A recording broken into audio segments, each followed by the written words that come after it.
Hello guys, দেখুন চিকুর আজকে পায়ে লেগেছে। কিভাবে লেগেছে আমি তো জানি না। ওকে 10টার সময় চান করানো হয়েছে। চান করানোর পর থেকে ও কুড়িয়ে কুড়িয়ে হাঁটছে। মনে হয় কোথাও পড়ে গিয়েছিল, কি পিছলে পড়ে গিয়েছে জলে। ও দৌড়ে চান করার পরেও খুব দৌড়ায়, তখন মনে হয় দৌড়ে পড়ে গেছে। তো এখন ওকে বরফ লাগানো হচ্ছে।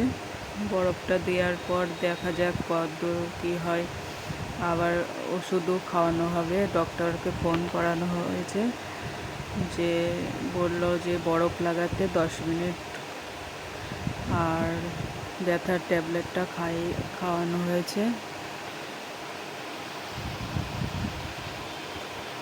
ও বরফ তো দিতেই চায় না, কিছু ওষুধ খেতেও চায় না, খুব দুষ্টু হয়েছে।